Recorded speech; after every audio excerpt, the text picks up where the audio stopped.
Olá, boa noite.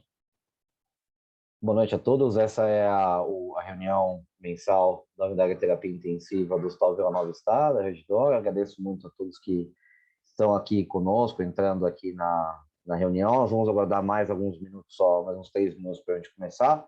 Meu nome é Fernando Zampieri, eu estou aqui com o Dr. Thiago Romano, que é o coordenador da UTI do Vila Nova, e é um prazer para nós termos conosco o Dr. Guilherme Taniguchi. O Dr. Guilherme Taniguchi, a fama o precede, ele é médico intensivista do Hospital das Clínicas da Faculdade de Medicina da USP, médico intensivista do Hospital Sírio-Libanês. O Leandro tradicionalmente, ele apresenta um Year in Review com os melhores artigos do ano, e ele vai apresentar isso em terapia intensiva, né, que é o nosso foco aqui.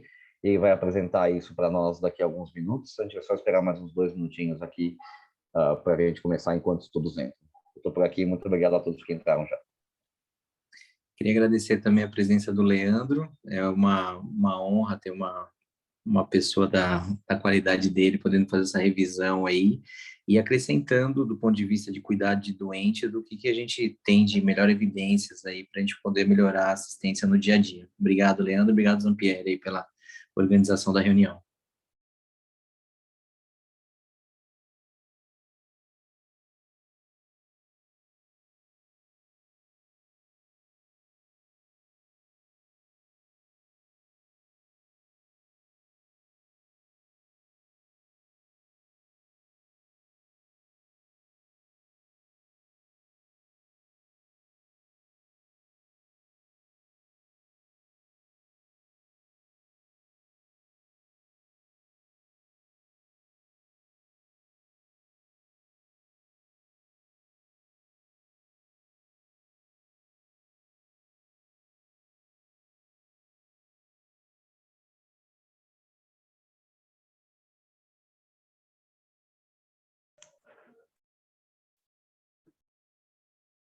Vocês conseguem ver minha apresentação?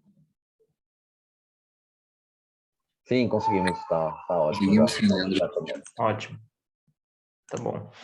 Bom, boa noite a todos. Antes de mais nada, queria agradecer o convite para essa apresentação aqui, da Redditor.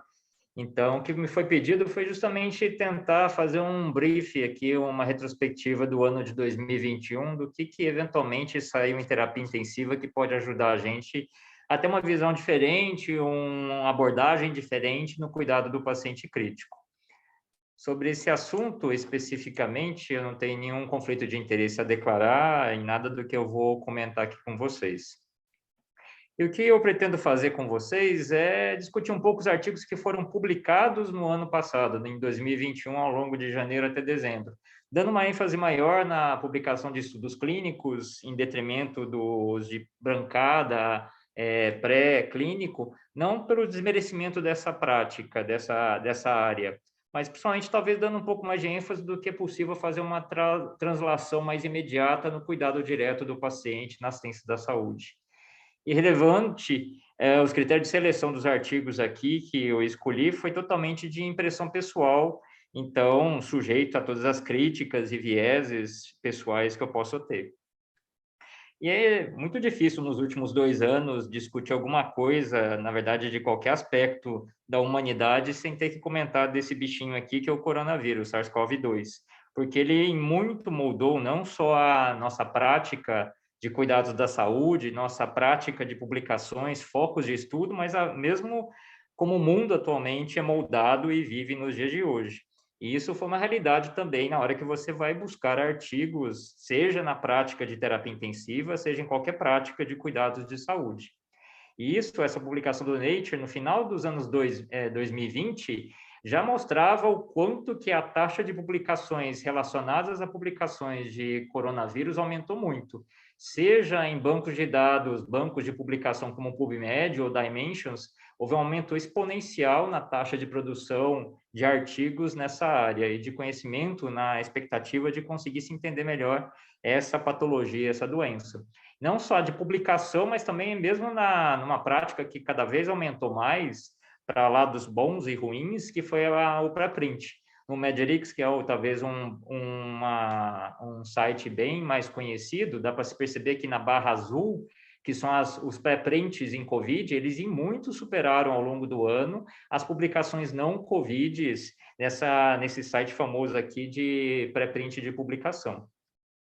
E todo mundo vivenciou isso em maior ou menor escala quando se fala em cuidados de saúde, do como o Covid mudou um pouco a nossa prática. Houve uma explosão enorme de casos com uma elevada mortalidade quando a gente fala de Covid crítico, que gerou uma sobrecarga emocional, seja no público leigo, seja nos profissionais de saúde, em que houve uma pressão da comunidade, especialmente leiga, pela necessidade de cuidar desses pacientes graves e cuidar de uma condição, uma doença nova, em que praticamente não tinha nenhuma evidência relacionada diretamente ao cuidado do SARS-CoV-2. E como todos os profissionais de saúde, em maior ou menor grau, têm uma empatia com os pacientes que eles cuidam, vendo aqueles pacientes extremamente graves, internando, muitos deles falecendo, sem entender direito como se deveria fazer a prática de cuidados, tanto dos pacientes como das famílias, isso gera uma pressão, tanto interna como também da própria população leiga, para tentar fazer alguma coisa para cuidar desses pacientes, gerando uma necessidade de aplicação de tratamentos mais imediatos. E isso talvez gerou uma necessidade muito grande de começar tratamentos e cuidados sem evidência nenhuma, ou pior, talvez evidências circunstanciais. E isso muito foi no começo da pandemia, na qual a gente teve que começar, eventualmente, cuidados baseados em estudos que antigamente a gente praticamente nem daria muita bola, nem leria, nem gastaria tempo em achar que aquilo seria relevante. E como nessa publicação aqui também da Nature, no início de 2021, como o Covid mudou a forma habitual como se produzia e se traduzia e se fazia a translação do conhecimento científico da evidência para o cuidado direto à beira-leito.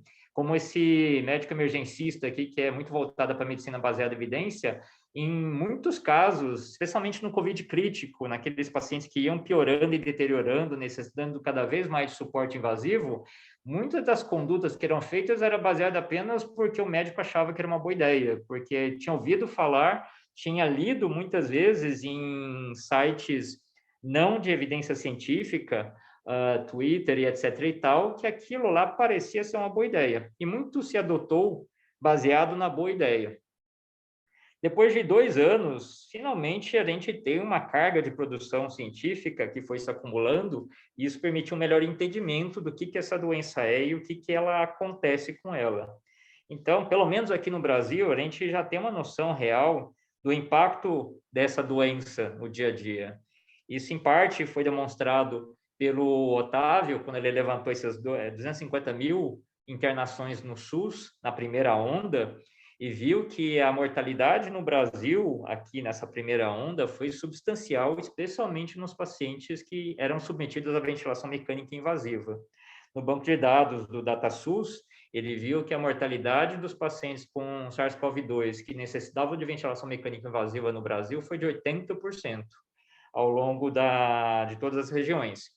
Mas também se percebeu uma heterogeneidade muito grande ao longo do país. Então, pegando as 5 regiões geográficas do Brasil, de norte a sul, dá para se perceber que há uma variação muito significativa na mortalidade intra-hospitalar nas diversas faixas etárias, mostrando que não é só a biologia que eventualmente determina a evolução dos pacientes, mas deve ter mais coisa, inclusive estrutural, de cuidados da saúde, e também não só da saúde hospitalar, mas como o paciente chega, quais são as comorbidades, se estão ou não controladas, que acabam determinando a evolução desses pacientes aqui no Brasil. Isso no lado público. No lado privado, o grupo da Redditor levantou esses dados também na rede privada interna deles e publicou aqui no Intensive Care Medicine, com o Zampieri e o Pedro Curtis capitaneando essa análise, na qual se percebeu, nos dados COVID da Redditor, que em muito os fatores associados à mortalidade do SARS-CoV-2 eram muito semelhantes a de outras situações críticas, como, por exemplo, idade, fragilidade, maior gravidade mensurada pelo SAPS-3 ou necessidade de procedimentos invasivos, mas ele também mostrou que existiu uma evolução e um platô ao longo dos meses de 2020, que foi o banco de dados aqui, na qual a mortalidade aqui desse banco foi de 59% nos pacientes que eram submetidos à ventilação mecânica invasiva, mais baixa do que a mortalidade observada na rede pública, pelos dados do Otávio. Essa diferença pode ser porque os pacientes chegam uma condição mais rápida, porque, teoricamente, como se colocou na discussão desse texto, não havia a falta de alguns recursos, como se observou na rede pública, mas, novamente, dados que saem, extrapolam só da biologia do SARS-CoV-2, mas também reforça a importância de estruturação adequada do serviço, especialmente quando o serviço é estressado em pandemias, visto que provavelmente essa aqui não vai ser a última que a humanidade vai passar. E acompanhando esses pacientes, todo mundo vivenciou que esses pacientes são pacientes de internação prolongada, em que, diferente de outras situações que levam o paciente para a insuficiência respiratória e para o tubo, a evolução é muito mais lenta, e nessa evolução lenta, algumas coisas são importantes de ter em mente. Nessa grande corte do Reino Unido, de pacientes com SARS-CoV-2 que foram intubados, eles viram que praticamente 1/3 dos pacientes, a despeito do cuidado invasivo, eles vão piorando a hipoxemia ao longo dos dias e semanas que vão se somando na internação. Eles acompanharam até 78 dias nessa corte. 45% dos pacientes ficam na mesma. Eles vão para o tubo e não melhoram. E só 24% dos pacientes, de modo geral, vão progressivamente melhorando da hipoxemia ao longo da internação sob ventilação mecânica. Ou seja, praticamente 3/4 dos pacientes que eles observaram nessa corte ou ficaram na mesma situação ou foram piorando progressivamente da hipoxemia. E como esperado, a mortalidade é diferente. A mortalidade daqueles que sob ventilação mecânica e com os tratamentos iam melhorando, a mortalidade observada foi de 17%. E um dado interessante foi que os pacientes que ficavam com o mesmo grau de hipoxemia quando eles foram intubados ao longo da internação, a mortalidade foi semelhante daqueles pacientes que só iam piorando, reforçando talvez aquilo que a gente observa muito no paciente crítico, que é importante que o paciente crítico melhore. Aquele paciente que só fica na mesma, aquele cronicamente estável, ele é tão grave quanto aqueles pacientes que vão piorando progressivamente a despeito do tratamento, visto que a mortalidade, pelo menos nesses dados aqui, foi muito semelhante. E a gente costuma olhar muito no SARS-CoV-2 em termos de PF, hipoxemia.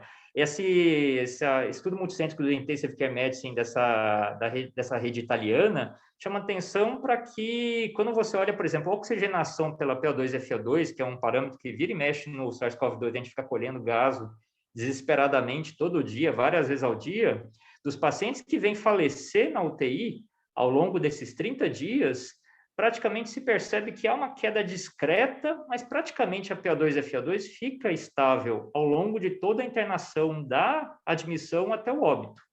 É perceptível que os pacientes que sobrevivem vão melhorando progressivamente, mas os pacientes que vêm a falecer, eles não vão no sentido inverso, uma piora progressiva. Eles praticamente ficam com uma oxigenação estável no ruim, ou seja, eles nunca melhoram até o dia do óbito. Então, em termos de oxigenação, a coisa parece que não discrimina tanto quando você vai acompanhando o paciente ao longo do tempo. Mas enquanto o paciente vai vivendo nesse regime de limite de hipoxemia, outras coisas vão acontecendo, porque o pulmão vai se organizando, vai fibrosando, e progressivamente esses pacientes vão perdendo complacência e vão ficando com pulmões progressivamente piores, a despeito de que, eventualmente, se você usar parâmetros que a gente usa muito a beira-leito para ver troca, a troca não se modifica tanto.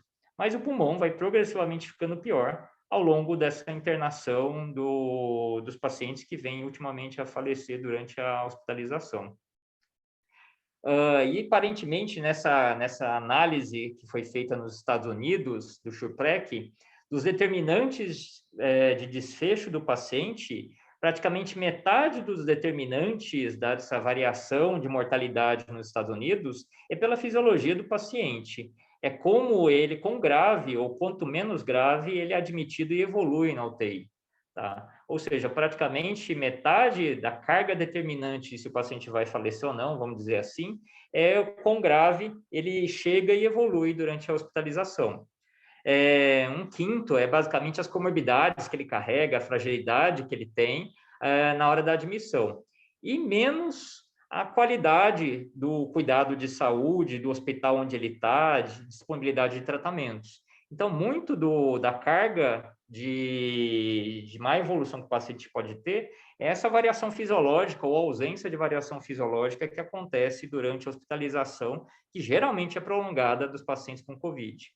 Isso talvez explique, em parte, os dados ruins que a gente tem observado no mundo inteiro de desfecho de ECMO em paciente com COVID. Esse é um banco de dados de todas as ECMOs realizadas na Alemanha, 11 mil ECMOs realizadas, 3 mil ECMOs realizadas, em que a mortalidade é substancialmente mais alta do que a mortalidade habitual de ECMO antes da era COVID.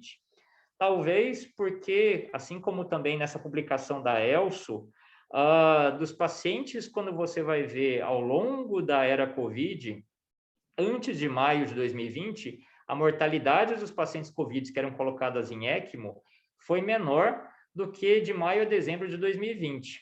Ou seja, aparentemente os mesmos centros tinham uma política, talvez uma estratégia de cuidado do paciente para colocar em ECMO muito mais restrita, e a gente começou a ser um pouco liberal demais na hora de colocar os pacientes. E isso teve essa diferença de mortalidade observada, não só aqui, mas em várias publicações que se sucederam, em que a mortalidade de ECMO no paciente com COVID é substancialmente mais alta do que era observado na ECMO na era pré-COVID. Talvez em parte por quê? Porque a ECMO é uma forma de suporte, ela por si só não vai curar o pulmão do paciente. A ideia é ganhar tempo para que o pulmão recupere. E como, diferente de outras patologias que levavam o paciente para a ECMO, em que talvez o tempo de permanência na ECMO era mais curto, a recuperação era potencialmente melhor, muitos pacientes com COVID que vão para a ECMO, eles vão para a ECMO e nunca recuperam. E a ECMO só ganha tempo para que outras disfunções vão se acumulando. Naquela publicação da corte italiana que eu falei para vocês, isso foi acontecendo ao longo da internação. Da mesma maneira que a oxigenação aparentemente não mudou, outras disfunções foram acontecendo e foram se somando ao longo dessa internação prolongada, com piora da complacência e acidose respiratória, má perfusão periférica mensurada pelo lactato, piora da função hepática pela bilirrubina, que só vai subindo, e piora da creatinina, em última análise, levando a uma IRA, ou seja, vão se acumulando. O paciente com COVID, muitas vezes ele vai ficando vivo, mas em vez de ter aquela melhora, só vai se somando problemas progressivamente nessa internação hospitalar. Quanto ao tratamento do paciente com COVID, alguns conhecimentos foram, felizmente, alcançados no que era melhor de ser feito. Se você for olhar, por exemplo, essa publicação aqui em letrinha miúda, ela saiu em 10 de março de 2020, foi a primeira sugestão de cuidado respiratório do paciente COVID, publicado conjuntamente pela Abramed, da emergência, pela MIB, da medicina intensiva, e pela AMB, pela Associação Médica Brasileira. E se você lembrar o começo da pandemia, para quem viveu, a sugestão era: o paciente dessatura e tem algum esforço, é para entubar direto, por causa daquele medo de que vai disseminar, vai fulminar a UTI inteira de COVID e os profissionais de saúde não vão sobreviver à contaminação que vai acontecer. A gente muitas vezes entubou direto esses pacientes sem usar outras estratégias de suporte que atualmente a gente dispõe, conhece, entende e sabe seu papel no COVID. Por exemplo, o Recovery RS foi apresentado ano passado no Critical Care Review e foi publicado há 1 ou 2 semanas no JAMA. Ele mostrou que, comparado com outras formas de oxigênio-terapia, seja oxigênio convencional, KNAF, o suporte não invasivo com CPAP, quando o paciente chega e se apresenta hipoxêmico, reduzia a chance de intubação dessa população. Não tinha um impacto de mortalidade, mas o CPAP resultou, nessa primeira abordagem de suporte respiratório não invasivo, com menos intubação nessa população. Tá? As diferenças que isso possa ter e o impacto disso, inclusive o editorial do Zampieri e da Juliana, que acompanha essa publicação, é bem interessante, mas vale a pena ser lido, mas talvez, como se discute, no Brasil é muito mais amplamente disponível CPAP do que KNAF, do que a canula nasal de alto fluxo, e isso pode ter uma implicação prática na hora dessa abordagem dos pacientes. Tá? Também, no passado, saiu o High Flow, essa publicação aqui do JAMA, comparando oxigênio terapia convencional e oxigênio pela canula nasal de alto fluxo, mostrando uma menor incidência, menor chance de intubação nos pacientes que recebiam suporte respiratório com high flow, tá? Em relação à oxigenoterapia convencional. Mostrando que, de modo geral, aquela ideia inicial do COVID ficou ruim, já é para intubar direto, atualmente não tem tanto papel assim, a gente precisa abordar esses pacientes com insuficiência respiratória, muitas vezes até com sucesso com outras formas de suporte respiratório que não invasivo direto, com cânula nasal de alto fluxo, com ventilação não invasiva e com outras maneiras como habitualmente a gente sempre abordou ciência respiratória nos pacientes. Tá? Outra coisa que se entendeu também é como a gente fez muita besteira no começo, baseada em observações muito pontuais, em praticamente séries de caso. Um exemplo foi a sugestão de que os pacientes com COVID poderiam ter um pulmão bom demais e que com uma mecânica boa demais, como, por exemplo, o Gattinone sugeriu, baseada numa observação de alguns casos, algumas séries de casos na UTI dele. E que mais do que só a sugestão fisiológica, que isso poderia ter uma implicação clínica, ou seja, os pacientes COVID com ARDS poderiam receber volumes correntes extremamente altos, considerados altos e lesivos para o que a gente entende de ventilação mecânica no paciente com ARDS, e eles poderiam não ser pronados, visto que essa é uma das estratégias de suporte, inclusive com redução de mortalidade nessa população. Ou seja, uma observação muito pontual, gerou, eventualmente, uma sugestão de tratamento que foi seguida e que, eventualmente, poderia, em última análise, privar os pacientes de duas estratégias que reduzem a mortalidade quando eles estão na condição de hipoxemia com ARDS pelo COVID. Tá? E essa história de que talvez o paciente com COVID tenha um pulmão bom demais, se você for olhar a evidência, na verdade, ela não existe. Por exemplo, no Provent, nessa corte multicêntrica aqui de COVID, ARDS em COVID, a complacência média do paciente com COVID é 32. Se você olhar o Acurases do Papazian, que ele trabalha no New England, que primeiro sugeriu que bloqueador neuromuscular de rotina em ARDS reduz a mortalidade, qual que é a complacência nessa época, que era 2.000, 32. No Proceva, o trabalho do Guerrin lá de Prona em ARDS, mostrou que a complacência média do paciente com ARDS antes que existisse COVID no mundo era 35. Ou seja, antes de existir COVID no mundo, a mecânica do ARDS não parece ser muito diferente da mecânica do COVID. E para corroborar um pouco essa observação, o pessoal do LungSafe, essa corte multicêntrica de ARDS, com mais de 1.000 pacientes com ARDS avaliados no mundo, publicado no JAMA, eles reolharam de novo o banco de dados dele e viu que sempre existiu, porque o banco de dados foi gerado antes que existisse COVID no mundo, sempre existiu uma boa porcentagem de pacientes com ARDS com uma complacência boa, até muito boa. Por exemplo, uma complacência acima de 50, praticamente 13, 15% dos pacientes com ARDS já tinham isso. E mesmo assim, são pacientes que demandam a estratégia de suporte adequado, com um volume corrente protetor e com titulação da pressão de platô de forma que não passe de 30 a 32 e, eventualmente, com necessidade de prona. E também eles mostraram que não existe uma correlação entre complacência, ou seja, mecânica expiratória, e oxigenação. Não dá praticamente uma reta paralela ao eixo X, ou seja, se basear em ajustar a oxigenação do paciente, esperando que isso vai ter um reflexo em mecânica, aparentemente as duas coisas são discrepantes, com determinantes diferentes na hora de que você titula essas estratégias no paciente.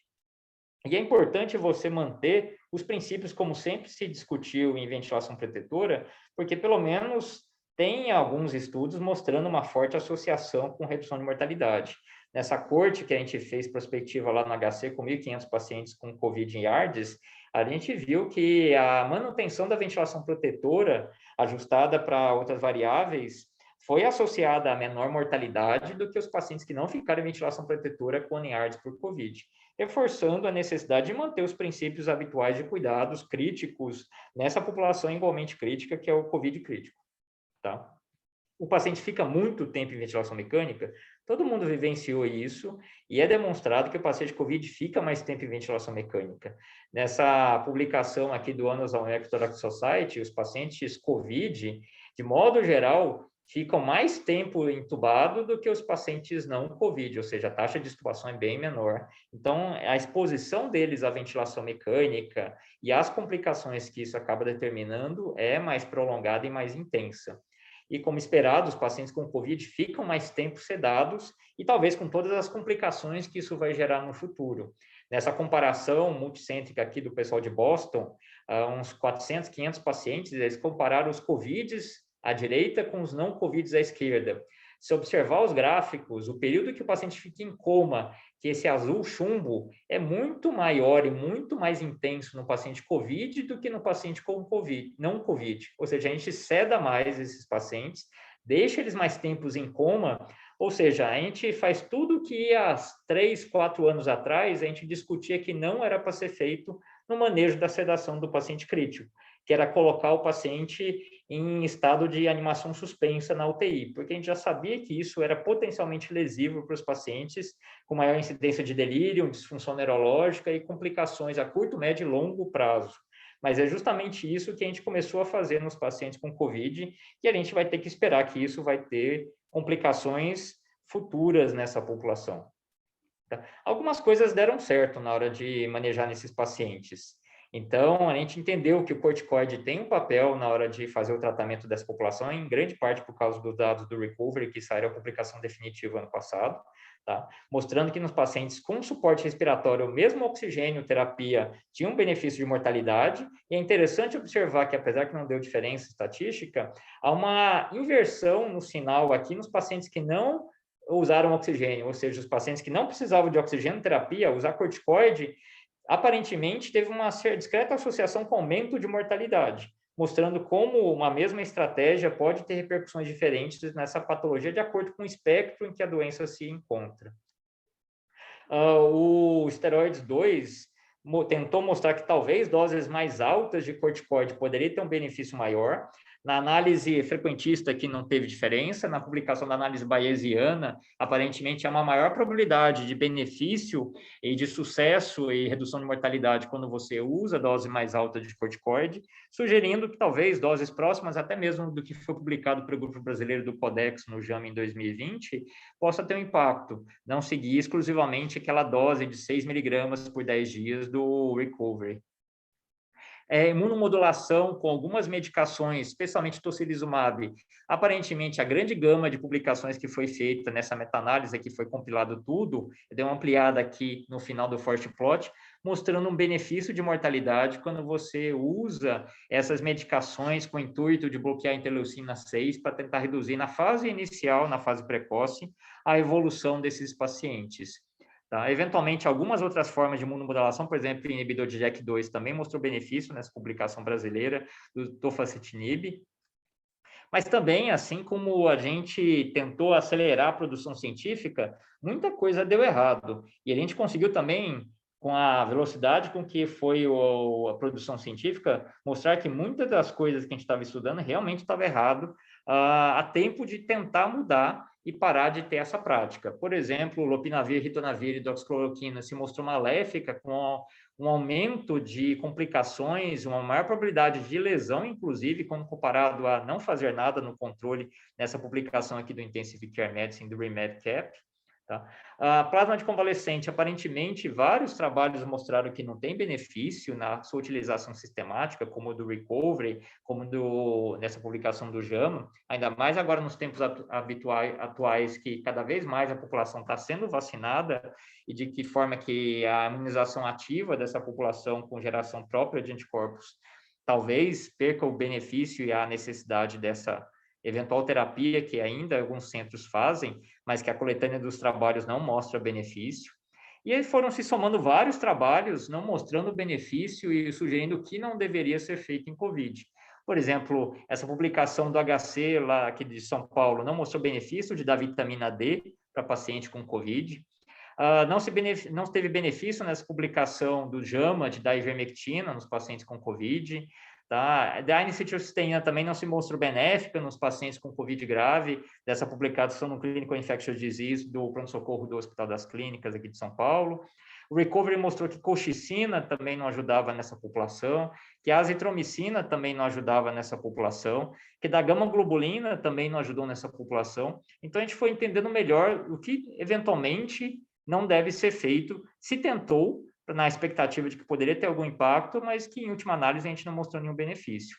Mesmo anticoagulação, a gente viu que aparentemente tem um timing onde eventualmente possa ter um sinal benéfico, e não é no paciente crítico. Essa publicação do New England mostrou que se tiver algum benefício é no paciente não crítico, aquele que ainda não necessitou de suporte respiratório avançado, ou seja, não precisou ser transferido para a UTI. Porque quando esse paciente já se torna crítico, aparentemente o benefício se anula, talvez por uma maior incidência de eventos adversos de sangramento. O que eventualmente se mostrou benéfica foi a difusão da necessidade da vacinação. Tem vários estudos de vacinação, aqui eu só coloquei esse aqui da primeira onda do Chile, porque eles usaram o Coronavac, assim como no Brasil, em que a aplicação nesse estudo populacional teve uma redução significativa na chance de aquisição de COVID, uma redução significativa na chance de hospitalização, uma redução significativa na necessidade de UTI. Aqui, esses números são redução, não é um número absoluto, e uma redução significativa na chance de morte desses pacientes que foram plenamente vacinados, reforçando a necessidade da vacinação em massa na população. E cada vez mais os pacientes têm sobrevivido ao COVID e têm se somado complicações a longo prazo que a gente vai ter que lidar. Complicações, sejam elas físicas ou cognitivas, cada vez mais intensas, de forma que uma boa porcentagem dos pacientes que sobrevivem fica com algum grau de sequela que talvez a gente que lida mais com TI, a gente não vivencia, mas os colegas que têm a prática clínica de ambulatório de segmento falam muito dessa entidade, desse COVID longo, que precisa ser manejado a longo prazo. Mas também o mundo não é só de COVID, tem os pacientes não COVID e os cuidados dessa população que também devem ser ressaltados, e a própria publicação científica também meio que estacionou um pouco no COVID, e cada vez mais tem reforçado a necessidade de continuar tocando o mundo e estudando as outras coisas que vão acontecendo. Tá? Teve efeitos do COVID não só nos pacientes, mas também na própria produção científica. Se for ver, a retomada da taxa de publicações, de estudo, de projetos, ela foi muito impactada negativamente pela pandemia, de forma que isso eventualmente possa ter um preço a longo prazo na hora de se estudar a produção científica. O grupo da Redditor também viu o impacto que a pandemia eventualmente causou nos pacientes não COVID, de forma que dá para se perceber aqui no gráfico de baixo a incidência de COVID, o número de admissões de COVID no hospital da Redditor, e ela é um espelho inverso digamos assim, de alguns parâmetros de qualidade de desfecho na UTI. Quando o número de admissões COVID aumentava, aparentemente os desfechos dos pacientes não COVID pioravam, por diversas circunstâncias, talvez como é um estudo observacional, não dá para levantar mecanística, mas isso é muito discutido, o quanto que todo mundo observou, que a pandemia afetou os pacientes não COVID. E quanto à produção científica, também alguma coisa andou na parte não COVID. Por exemplo, nos pacientes sépticos, teve a publicação do Survive Sepsis Campaign 2021, que das recomendações que foram publicadas, talvez uma modificação em relação às que tinham prévias, foi justamente um ponto que não era muito frisado, mas agora é relevante, de que muitas vezes dar antibiótico não é uma emergência do mundo. Em certas circunstâncias, dá para você parar e refletir sobre o que está acontecendo. Quando você pega um paciente que provavelmente está infectado, em choque séptico, e infecção é a causa mais provável desse choque, de uma forma geral, isso aqui é uma emergência, você tem que tratar logo, não só o suporte hemodinâmico respiratório, mas também dar antibiótico terapia e controle de foco nessa população. Porém, existem pacientes que chegam onde sepse é possível, a infecção é possível, mas o paciente não está instável hemodinamicamente. Nessa situação, eventualmente, uma certa porcentagem dessa população não tem infecção como causa do choque. Nessa circunstância, uma avaliação breve, focada, à beira-leito, pensando, abrindo a cabeça e pensando em diagnósticos diferenciais, em 1, 2, 3 horas, mesmo que atrase o antibiótico nessas 1, 2, 3 horas, enquanto você reflete se realmente esse paciente está séptico como causa dessa piora do indivíduo, é possível, desde que você tenha esse compromisso de manter-se à beira-leito e raciocinando se realmente aquilo lá é uma infecção. Agora, tem pacientes que chegam com uma baixa probabilidade de infecção e sem choque. Nesses pacientes, o acompanhamento contínuo, como é feito na UTI, sem a administração de antibióticos imediatos, é possível e até agora sugerida pelo Survival Sepsis Campaign. Diferente de antigamente que se frisava muito naquela primeira hora que tinha que dar antibiótico para todo mundo, agora tem circunstâncias na qual é possível você parar e refletir sobre o que está acontecendo com o indivíduo. Se estudou também algumas terapêuticas adjuvantes em sepse, por exemplo, o coquetel metabólico, o Victas foi publicado mostrando que não tinha benefício dessa intervenção nos pacientes sépticos.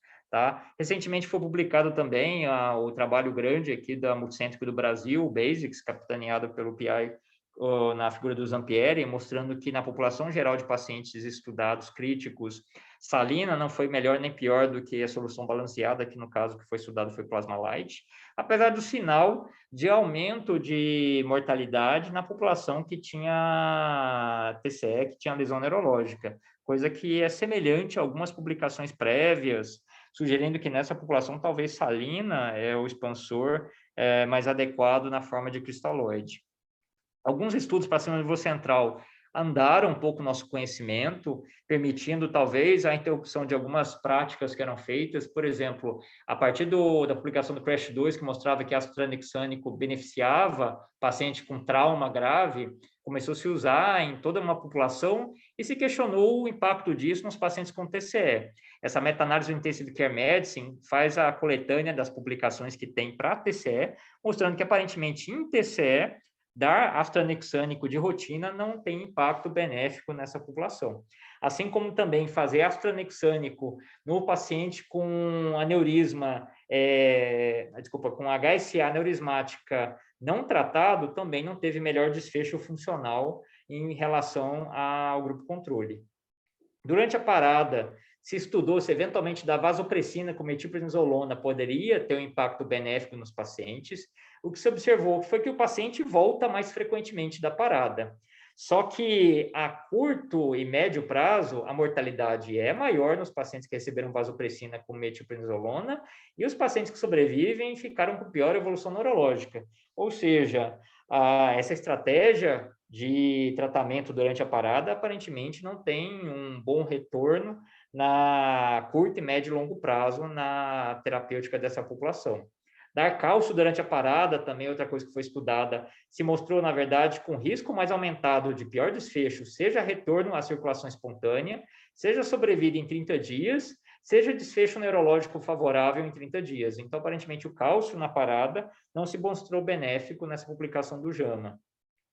Nos cuidados pós-parada, aparentemente fazer hipotermia de rotina nessa população não foi melhor do que fazer um controle ativo da temperatura objetivando uma normotermia, como o TTM2, que foi publicado ano passado, sugeriu, e seja em qualquer uma dos subgrupos que foi avaliado, aparentemente fazer um controle ativo da temperatura para manter normotermia não foi pior do que deixar o paciente em controle ativo para hipotermia, como eventualmente outras publicações mais antigas sugeriam que poderia ter um impacto.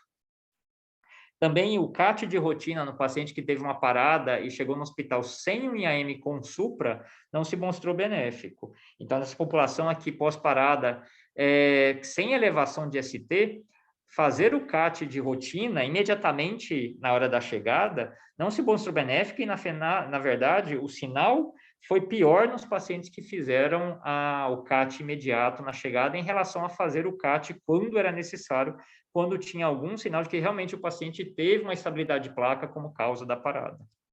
Quanto à parte de ventilação, alguma coisa de hipoxemia também andou nessa população, se estudou alvos de oxigenação, esse aqui é o estudo HOT ICU, mostrando que duas estratégias diferentes de alvo de oxigenação conseguiram ser efetivas em manter uma diferença de oxigenação, mas isso não se traduziu no impacto de sobrevida nesse estudo multicêntrico aqui da Escandinávia. assim como também outro trial publicado no JAMA, na qual também ele compara duas estratégias diferentes de oxigenação nos pacientes da UTI e também não mostrou diferença na evolução do SOFA nessa população. Na verdade, se tem alguma diferença também, foi mais tendendo nos grupos que ficaram com oxigenação mais alta do que a oxigenação normal para baixa. Lembrar que nenhum desses dois trabalhos objetivou hiperóxia. Objetivou, aparentemente, alvos normais para alvos no limite inferior. Ou seja, comparou os limites superiores com os limites inferiores e, aparentemente, em termos de oxigenação, isso não tem grandes diferenças no paciente crítico. E a gente fala muito de oxigenação, mas como eu frisei com vocês, talvez há outras coisas na ventilação é mais relevante. Por exemplo, a mecânica. Nessa reanálise do banco de dados do Alveoli e do Express, se você for ver, quando você varia a PIP do paciente, isso resulta numa variação da driving pressure, isso teve uma forte associação com mortalidade. Enquanto que quando você varia a PIP, titula a PIP, e isso muda a oxigenação visto PO2 e FO2, isso não tem aparentemente nenhum impacto na mortalidade, sugerindo nessa análise pós-hoc que eventualmente ajustes de PIP para mecânica tem uma associação melhor com mortalidade do que ajustes baseados em oxigenação em PO2 e FO2, apesar que a maior parte das pessoas gosta de ajustar baseado em PO2 e FO2. E também nessa reanálise do banco de dados que o Marcelo Amato e o Edu fizeram, junto com o Gollinger, eles viram que nos pacientes que comparava ventilação mecânica com alto volume corrente e baixo volume corrente, é justamente naqueles pacientes com pulmão menos complacente, pulmão mais duro, talvez aquele conceito do baby lung, onde há uma diferença mais significativa de mortalidade. Quando eles refizeram essa análise, não mais baseada em mecânica, mas baseada em oxigenação PO2 e FO2, esse sinal sumiu, surgindo de novo, corroborando que talvez mecânica é um dado relevante, talvez mais relevante de se pensar como marcador de gravidade do que, eventualmente, a oxigenação PO2 e FO2. Mas é difícil você, à beira-leito, manipular ao extremo a mecânica. O REST tentou fazer isso usando o ECOR, uma estratégia de remoção de CO2 para manter uma ventilação ultraprotetora com uma driving pressure bem baixa e um volume corrente bem mais significativo, mais baixo, tentando ficar por volta dos 4 ml por quilo, e não teve nenhum impacto de mortalidade, apesar que a driving pressure foi diferente entre os dois grupos, a mecânica foi diferente entre os dois grupos. E teve menos dias livres de ventilação mecânica nos pacientes que ficaram no ECOR. Talvez porque o ECOR precisante coagular teve um aumento significativo na taxa de sangramentos, inclusive intracranianos, na população que usou o ECOR em relação à ventilação mecânica isolada. E lembrar que sedação, que é muito utilizada nos pacientes, e frequentemente, como eu mostrei para vocês, a gente mudou nossa prática, sedação é uma coisa e drive respiratório é outra. Esse é um trabalho que mostrou que quando você titula a sedação baseada e você compara seus alvos de sedação pelo RAS e o drive respiratório, não tem nenhuma correlação. Tem pacientes em coma que tem um baita de um drive e tem pacientes que estão mais acordados que o drive é bem baixinho, tá? Então, aparentemente, a gente titula a sedação para alvos de sedação. É muito difícil controlar o drive respiratório de alguém puramente com a titulação da sedação. Na parte de diálise, o AKIC 2, comparando uma estratégia mais tardia de desencadear diálise com uma estratégia mais tardia ainda, ambos comparando alvos de ureia, 240 de ureia como gatilho, 300 de ureia como gatilho, não teve diferença nos dias livres de diálise, que foi o alvo, o objetivo primário aqui, mas um sinal preocupante foi que na análise multivariada pré-especificada aqui, teve um maior hazard de morte nos pacientes que ficaram nessa estratégia mais tardia ainda, sugerindo que talvez tenha um momento certo na qual a gente tem que pensar o limite na qual dá para forçar o sistema em se aguardar a diálise desses pacientes. E é importante a gente rever as práticas diárias, porque não é porque todo mundo faz de um jeito que aquele jeito deve ser imutável ao longo da história da medicina. Então, muitas coisas que, eventualmente, há 20 anos atrás eram úteis, relevantes e tinham impacto, inclusive, de redução de mortalidade, com o passar do tempo pode-se mudar. Por exemplo, o Coral, ele mostrou que, eventualmente, a utilização sistemática de clorexidina para a higienização oral dos pacientes em ventilação mecânica poderia ser trocado por práticas de boa prática habitual de cuidados de higiene de cavidade oral, ou seja, escovar o dente com pasta normal, sem necessidade de clorexidina na boca. Então, ele fez esse estudo, esse step wedge aqui, de parar a higiene oral com clorexidina e fazer outras práticas habituais. Isso não resultou num aumento de mortalidade, nem no aumento de infecções nosocomiais, visto que, corriqueiramente, a maior parte das UTIs usa clorexidina para higiene oral com esse intuito de prevenir infecção nosocomial. Ele parou de usar clorexidina e a taxa de infecções nosocomiais não se alterou, mostrando que, eventualmente, algumas práticas que são feitas no mundo, a gente tem que parar e pensar se realmente ainda são úteis no dia de hoje. Por exemplo, usar de rotina bloqueador de bomba de prótons em todo paciente de ventilação mecânica e tantas outras coisas que a gente faz habitualmente.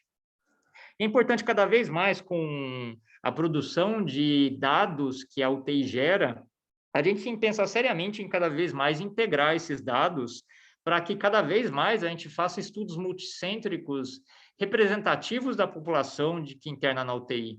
Um exemplo disso é o DataShare que o Amsterdã fez, é um banco de dados semelhante como é o AICU e, eventualmente, o Mimics 2, 3, 4, ou seja, são dados que são adquiridos continuamente dos pacientes que internam, de-anonimizados para garantir a segurança e a anonimização desses dados, mas que permite o conhecimento melhor. E à medida que a gente integrar esses dados, aí sim vai ser muito mais fácil a gente entender o que é a doença crítica e rapidamente gerar respostas, mesmo que observacionais, para perguntas que vão surgindo. E talvez em situações como foi a pandemia, em que a gente precisa de respostas rápidas, essa é uma estratégia extremamente eficaz para a gente gerar essas respostas em tempo hábil, para a gente entender mais rápido o que está acontecendo e ter uma melhor luz do que é o mais adequado e o que não é adequado na hora de fazer o cuidado do paciente crítico.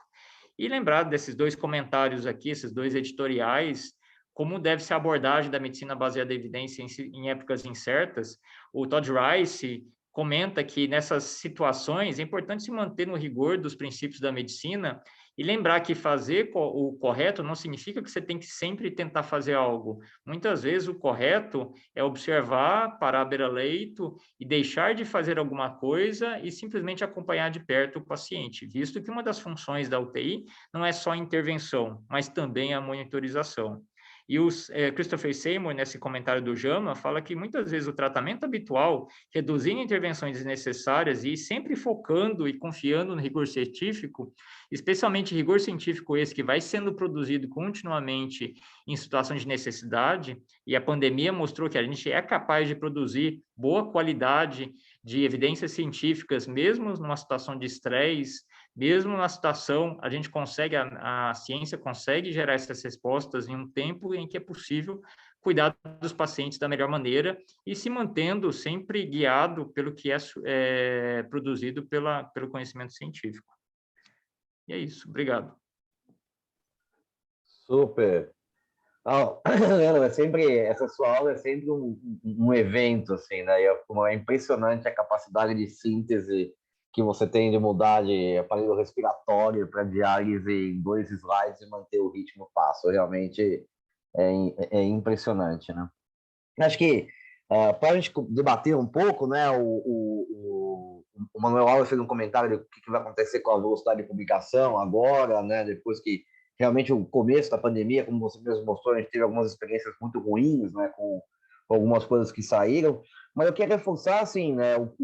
É impressionante o volume de dados de ciência que foi feito no último ano, né? Se a gente olhar grosseiramente, né? Assim, por cima, né?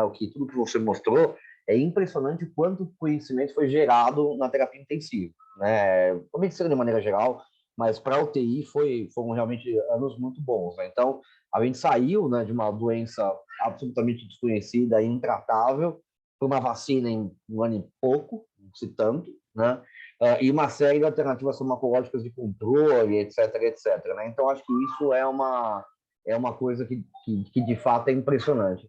Eu queria saber de você, Helena, o que mais mudou o seu dia a dia disso do que você mostrou, assim? O que você, quando você passa a visita, você deve passar a visita agora no 11 ainda, com os meninos e meninas todo dia de manhã, o que mais você fala desse ano para eles? Acho que o mais importante, algumas coisas acho que são relevantes, assim, quando você vai pensar em, cuidado do paciente, 2, ensinamento de medicina intensiva. Na parte do cuidado, acho que a gente a gente reforça duas coisas. Que o cuidado não é necessariamente sair fazendo alguma coisa, tá? Porque baseado em evidências circunstanciais, a gente viu de tudo sendo feito e mais um pouco nisso. E a maior parte das coisas que se pensou são ideias que eventualmente talvez valia a pena ser estudado e foram estudadas, mas quase tudo dá para ver no slide que tem mais, na verdade, estudo que não deu certo do que deu certo. E o Ioannidis já discute isso, que em medicina, de modo geral, é mais provável quando você faz estudo que ele vai dar negativo do que ele vai dar positivo. Então, por isso que muitas vezes, nessa situação de estresse, a gente não esqueceu o que é boa prática, acho que é o relevante. Tá? Então, isso eu acho que é uma das coisas. E, queira ou não queira, doente crítico, a gente sabe de modo geral, o que é relevante. Como é que maneja um choque, como é que maneja um ARDS, como é que maneja uma hipoxemia refratária, mais ou menos como é que dialisa direito. A gente já cuida desse paciente. E o paciente com COVID crítico é um paciente crítico, tá? Com suas algumas particularidades, mas que em muito se assemelha aos mesmos pacientes que a gente cuida já faz 10, 15, 20, 30 anos, dependendo de quanto tempo a pessoa tem nas costas. Tá? E não é porque é uma pandemia, é uma revolução que muda tudo que a gente fazia antigamente. Infelizmente, algumas coisas a gente mudou muito. Tá? Mudou de uma maneira que isso talvez repercuta aí no segundo ponto, no ensinamento do que é medicina, porque isso mudou um pouco as práticas, por exemplo, notoriamente sedação, ventilação, desmame. Então, cada vez mais as pessoas só sabem desmamar na traqueostomia, não maneja muito a não invasiva pós-extubação, só a não invasiva para não intubar. É muito difícil você ver alguém que eventualmente tem, da turma mais nova, que tem a vivência de ajuste de assincronias mais complexas, porque a sincronia agora tudo trata com curare, aí tudo se trata quando você curariza todo mundo, tá? E isso, queira ou não queira, vai ter um preço grande a pagar, não só no ensinamento, mas também nos próprios pacientes. A gente vê que esses pacientes às vezes sobrevivem, mas com uma taxa de neuropatia e miopatia e doença crítica crônica e eventualmente pós-COVID, pós-UTI muito importante. E queira ou não queira, se o COVID for um ARDS como todo ARDS, o Rose já tinha sugerido que curarização sistemática dessa população não traz impacto positivo e aumenta a incidência de neuromiopatia no doente crítico. Então, acho que talvez tenha um papel de algumas intervenções, mas tudo tem seu tempo. Acho que tem um momento na qual a gente tem que virar a chave e continuar cuidando do paciente como um doente crítico, mas não como só um ARDS, uma IRA, um choque, e saber integrando um pouco de cada coisa. Isso que você colocou é super verdadeiro, Leandro. Essa questão de como a gente desaprendeu algumas coisas, né? Quer dizer, como a gente se deparou de repente com uma onda de pacientes difíceis de desmamar, e realmente é um doente mais difícil de desmamar, o que você teve foi uma epidemia de traqueostomia, né? Quer dizer, a gente teve uma série de doentes que ficaram assíncronos aí, que foram tratados com bloqueador neuromuscular, quando não com doses de sedação, né? Que você mostrou que não resolve a sincronia, né? Você mostrou no paper do Blue Journal que não resolve. E aí a gente criou esse cenário em que as pessoas elas optam, às vezes, ou muito rápido, ou às vezes de maneira intempestiva, por resolver o problema, né? Então, você cera, bloqueia, pega a tráqueo daqui a 4, 5 dias, e aí você desmama o doente na tráqueo, né? Isso é uma coisa que é completamente diferente do que a gente via em outros cenários. Acho que talvez um componente, uma causa da culpa seja aquela evolução lenta que você mostrou no começo da aula, né? Quer dizer, o intensivista talvez não tivesse também acostumado a ver uma doença de evolução tão arrastada assim, né? Quer dizer, eu me recordo nem Guillain-Barré, né? Nem polineuropatia inflamatória, né? Que você internava o doente hoje sabendo o que ia acontecer daqui a 5 dias, né? O Covid ele trouxe esse desafio, e isso acho que tem até um ônus grande psicológico, né, para o doente, para o intensivista, que é você internar um doente. Quantas passagens de plantão a gente teve já que a gente falava, eu acho que esse doente vai ser entubado daqui a 48, 72 horas, etc. Né? Então, eu acho que vai ser difícil desaprender isso, né? Ou ensinar. Tem uma geração inteira de intensivistas que foram formados na pandemia, né? Isso é uma coisa que que também me assusta, né? Thiago, você quer complementar alguma coisa do que... Eu primeiro agradecer e parabenizar o Leandro aí pela excelente aula e síntese que ele tem. E uma dúvida que eu tenho, Leandro, vai um pouco em linha com o que o Zampieri está trazendo. Você mostrou aquele trabalho de relação PF e parâmetros gasométricos meio estável do doente ao longo da internação na UTI, quer dizer, o paciente mantém a sua gravidade ali até o desfecho dele. E aí minha pergunta é mais ou menos com a obsessão que às vezes a gente tem pela relação PF, né? E com tomar condutas baseadas em relação PF, até numa fase um pouquinho mais tardia aí do síndrome do desconforto respiratório. E aí eu queria te ouvir do seu dia a dia, como que você traz essa questão da relação PF numa fase mais tardia, e aproveitar aqui a pergunta do Paulo Tierno no Q&A, e é como que trazer essa melhor evidência científica e evitar intervenções desnecessárias numa UTI aberta, né? Não sei como é que você sai dessa sinuca de bico aí. Tá. Bom, assim, acho que a PF, ela é muito utilizada, primeiro, porque ela é fácil de obter, tá? Então, agora que muita gente fica coreizada, é mais fácil também obter complacência. Ou driving, ou um equivalente dela, alguma coisa de mecânica. Mas PF é relativamente fácil de obter. O outro problema também é que, geralmente, os gatilhos de estudo é muito baseado em PF. Mas é o que, às vezes, eu falo na hora que eu estou passando visita, eu falo, olha, quando você desenha um estudo, você tem que botar algum critério de inclusão, senão vira zona. Então, de modo geral, você não vai colocar critério de inclusão, o paciente que tem uma complacência de 25. Tá? Geralmente você coloca uma PF, porque está lá no consenso o que é ARDS leve, moderada grave, apesar que tem uma péssima correlação com mortalidade. Tem lá o que é fácil de conseguir, PF todo mundo entende, você começa a falar de elastância, que não é uma coisa que complacência, aí a coisa dá um nó. Então, PF é uma coisa que pega. Só que talvez dos parâmetros que tem para representar o paciente, o que está acontecendo nele, pode até ter uma certa correlação com gravidade, mas tem uma má correlação, talvez, com o que vai acontecer quando você intervém nesse indivíduo.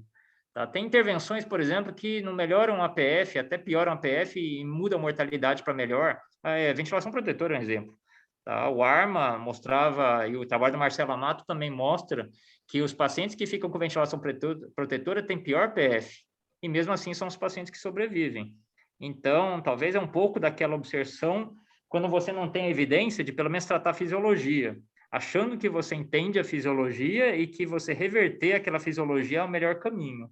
E que muitas vezes o grande problema é que a gente não entende a fisiologia.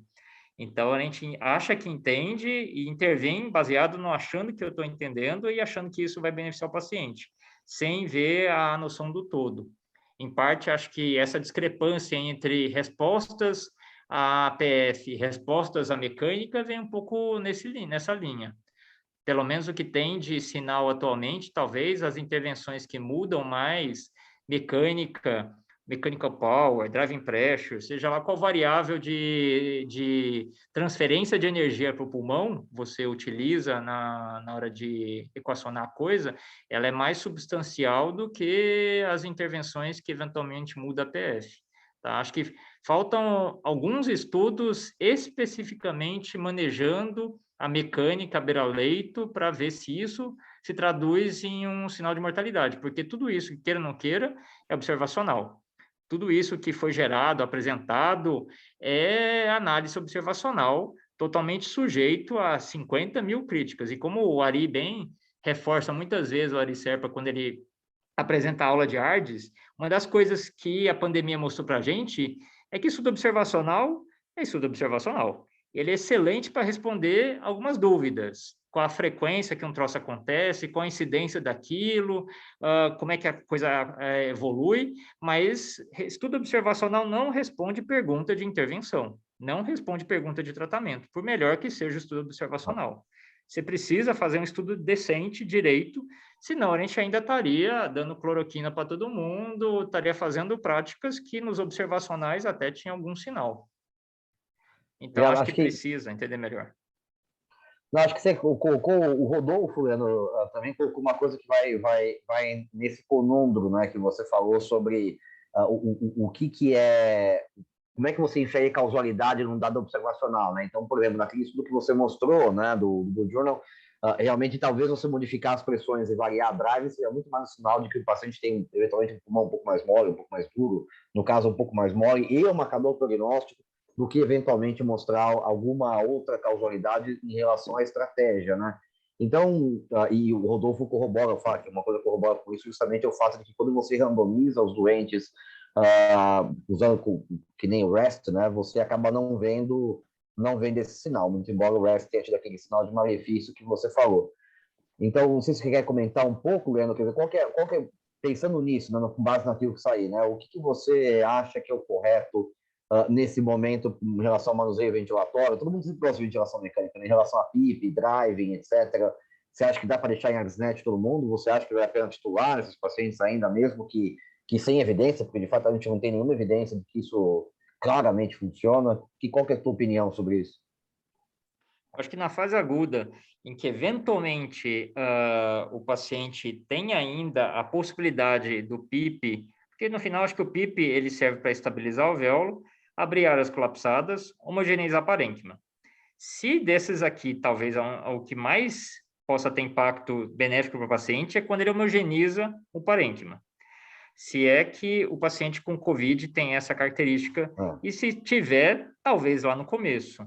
Porque os mecanismos de hipoxemia numa fase subaguda e tardia é diferente. O Gattinone sugeriu isso na última publicação dele do Intensive Care Medicine. Tá?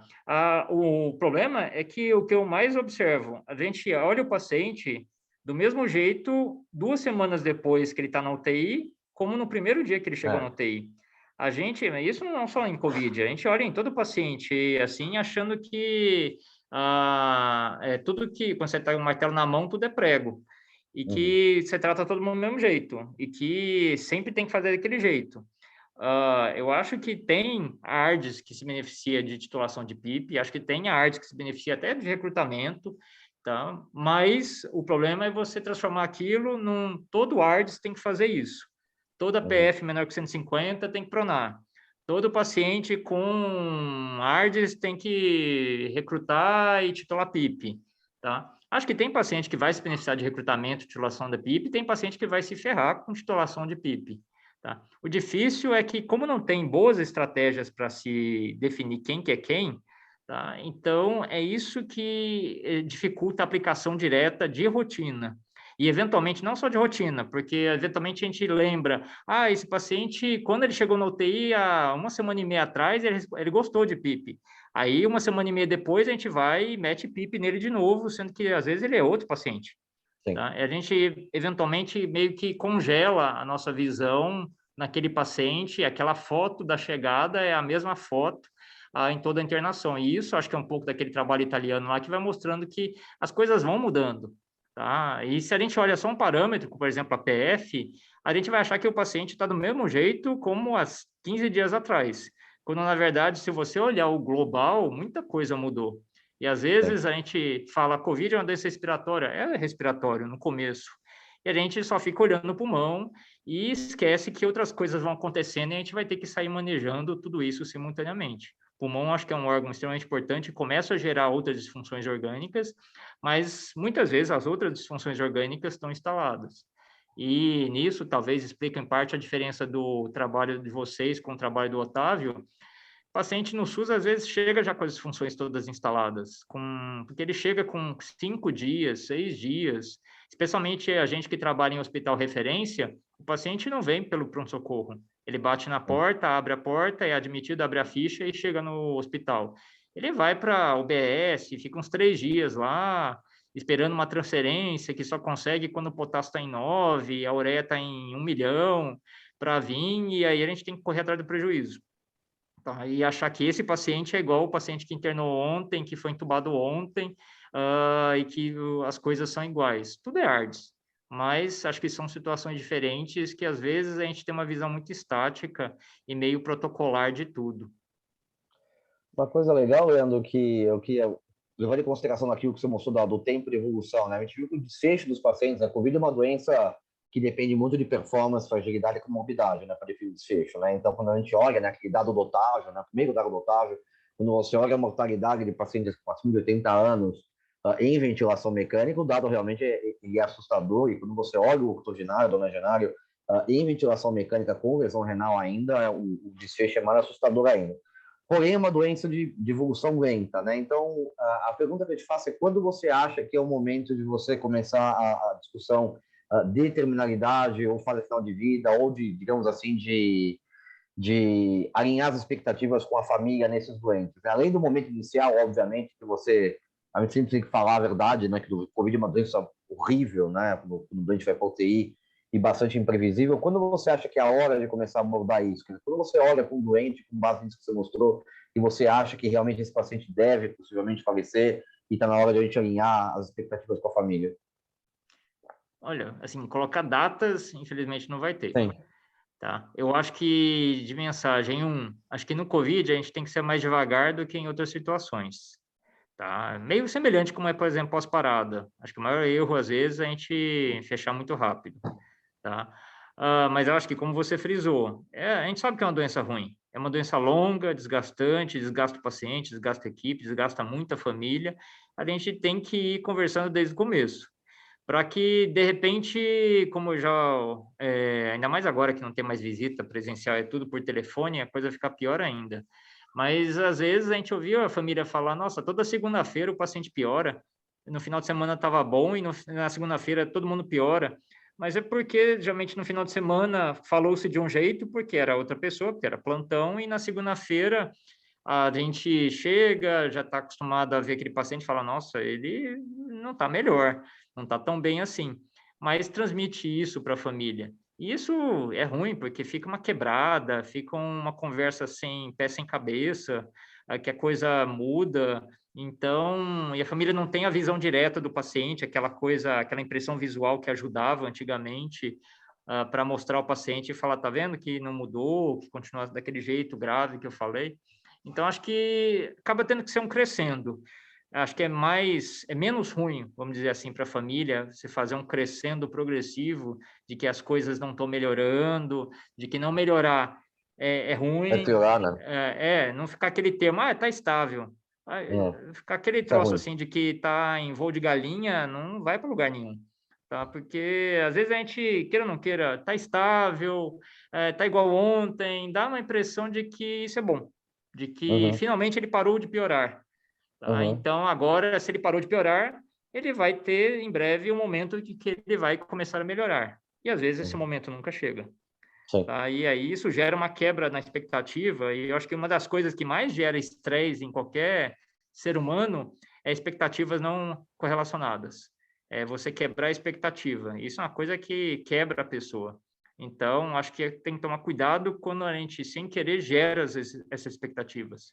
Tá? Nessa parte de comunicação, o Daniel Forte comenta muito isso, de que a gente tem que tomar cuidado quando você transmite as coisas, ser empático, mas se você acha que o desfecho vai ser ruim, a gente não consegue prever o futuro, a família também sabe isso pelos estudos, mas ser honesto, falar, olha, eu acho que infelizmente o jeito que está evoluindo é muito ruim, isso tem uma chance muito grande dele morrer, a gente está fazendo o possível para que ele seja uma exceção, mas, infelizmente, a maior parte das pessoas que eu vejo que passam por isso, de tão grave que está, infelizmente não evoluem bem e falecem. A gente torce para que, com as intervenções que a gente está fazendo, com todo o nosso esforço, com esse acompanhamento, ele seja diferente. Mas, com isso, você consegue deixar, talvez, as coisas mais honestas. Tá? Mas Legal. falar que tem uma data exata na qual eu Sim, consigo chegar e falar, e, na verdade, acho que isso é pior. Você sim, marcar um dia tal e chegar lá e virar a chave que estava sim, tudo sim, indo bem e de repente, ou pelo menos estava tudo estável e agora, olha, vai morrer. Tá? sim, sim. Acho que uma coisa que a gente aprendeu é que é muito difícil, né? Mesmo com o centro de trial de UTI, especialmente o trial durante a repiora, né? Você tem que Covid que tem uma evolução meio fásica, né?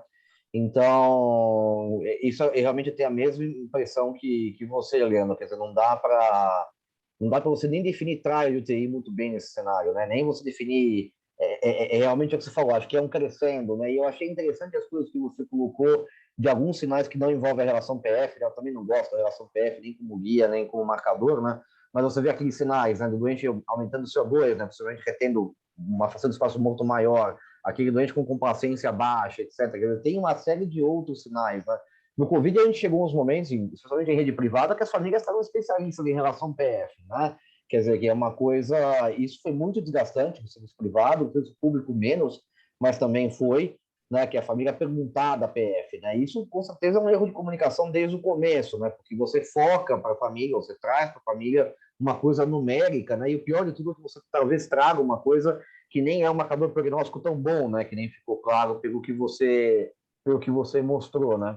Gráfico Então, de Excel, de PF, de PCR, eu vi bastante. a gente viu bastante. PCR, procalcitonina, mas isso realmente acho que é uma coisa muito ruim, né, de você explicar da maneira como a gente se comunicou com a família, né? E agora, não sei se isso foi ruim porque o entendimento médio do médico foi ruim em relação ao valor da relação PF, ou porque o médico quis passar sempre um parâmetro para tentar, digamos assim, limitar a atuação ou a participação da família, né? Quer dizer, às vezes eu fico sem entender se isso é um reflexo do médico não saber o que ele está de fato passando, ou se isso é uma vontade do médico de pelo menos dar um parâmetro para a família se fiar, né? Acho que é Não um sei. misto de tudo. O problema maior é que acho que isso transmite uma objetividade que não existe Sim, e você faz a família focar num parâmetro em vez de focar na informação do médico. Então, a família vai naturalmente olhar, porque geralmente serviço privado a família tem acesso aos exames do paciente, né, por site, alguma coisa assim, e ele olha mais os exames do que ouve o que o médico está falando, quando na verdade acho que devia ser o inverso. O sim. médico devia ser o médico, profissional de saúde, a pessoa que vai lá e conversa com a família tem que ser a pessoa com que a família confia, que aquela informação, eventualmente, ele consegue traduzir aquele número de uma maneira que a família entenda, e a família ignora o número, confia no médico, se o número está indo para cima ou para baixo, tanto faz, o que importa é o médico, ou a enfermeira, seja lá quem lá está conversando com a família. Acho que isso é uma coisa que foi se perdendo. Também porque tem gente que ficou com 50 mil internações e ficava mais fácil, em vez de falar com a família, ficar mandando mensagem no WhatsApp, mensagem falada.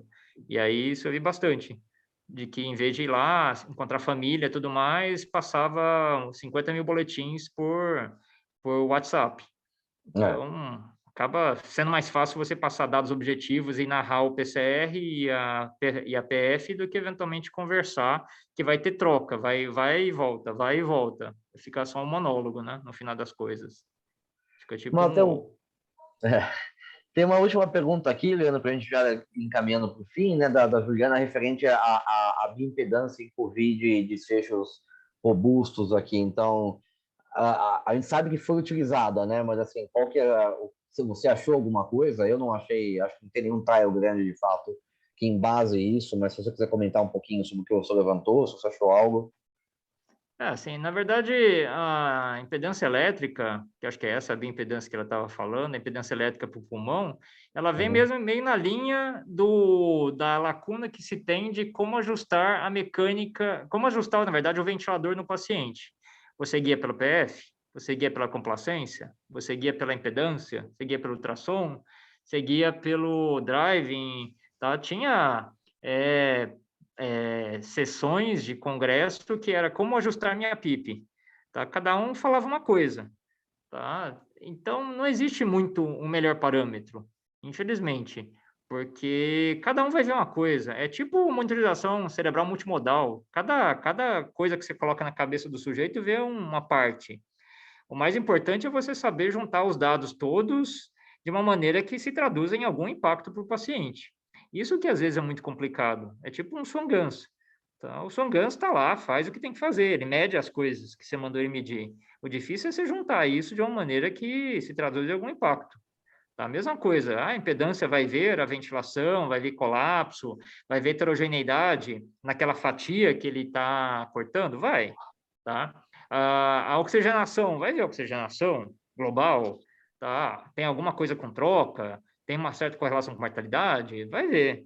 Tá? A complacência vai ver a driving, vai ver talvez as áreas, mas só vai ver a área aberta, não vai ver a área fechada.